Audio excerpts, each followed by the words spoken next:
এই যে 5টা আমি কোশ্চেন দিয়েছি, এই 5টা কোশ্চেন যদি ভালো করে করো তোমরা যেখান থেকে না কেন তোমরা করতে পারবে। জাস্ট তোমরা দেখো, প্রথমে বামপক্ষ ডানপক্ষ। বামপক্ষে কিন্তু দেখো বৃত্তকলা, বৃত্তচাপ, ব্যাসার্ধ, অর্ধবৃত্ত যা দিয়েছি এবং আমি কিছু চিত্র দিয়েছি। এর বামপক্ষ ডানপক্ষ ম্যাচ করবে। তোমরা বলো যে বৃত্তকলা, আচ্ছা বৃত্তকলা আমাদের এই যে চিত্রকলা আছে এর মধ্যে কোনটা হবে? বৃত্তকলা, বৃত্তকলা আমরা জানি যে কোনো বৃত্ত থাকবে, বৃত্তের এই দুটো অংশ, এইটাকে বলতে পারো বৃত্তকলা কিংবা এইটাকে বলো বৃত্তকলা বলতে পারো, ঠিক আছে? দুটি বৃত্তকলা হতে পারে।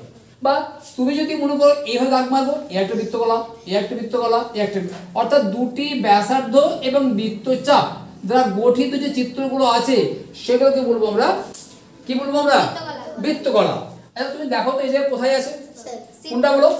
শীটটা। তো এই পাশে নয় কিন্তু, কারণ দেখো বৃত্তচাপ দ্বারা গঠিত নয়, তাই এইটা কিন্তু আমাদের কি হবে না, বৃত্তকলা হবে না। কোনটা হবে? এই যে চিত্র, অধিবৃত্তচাপ এটা বলবো আমরা। তাহলে এর সঙ্গে কার সম্পর্ক হলো আমাদের? বৃত্তকলার সঙ্গে আমাদের এটা হলো। অর্থাৎ আমরা বলতে পারি যে এটা 1 নাম্বার, আমি 1 নাম্বার দিয়ে দিয়েছি আমরা, এটা 1 নাম্বার, মানে বৃত্তকলা থেকে এটা উত্তর হবে আমাদের, ঠিক? যেমন দেখো বৃত্তচাপ, বৃত্তচাপের কোনটা হবে আমাদের? এইটা হবে, অর্থাৎ দুইয়েরটা হবে আমাদের ই, অর্থাৎ এইটা হবে 2 নাম্বার।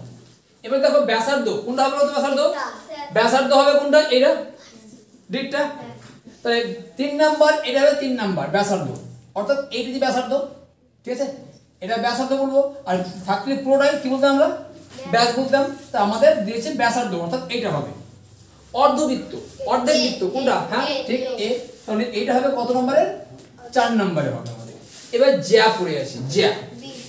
তাহলে অবশ্যই আমাদের জ্যা পড়তে আছে বিটটা। তাহলে এই 5টা কোশ্চেন আমাদের করে রাখতে হবে আমাদেরকে।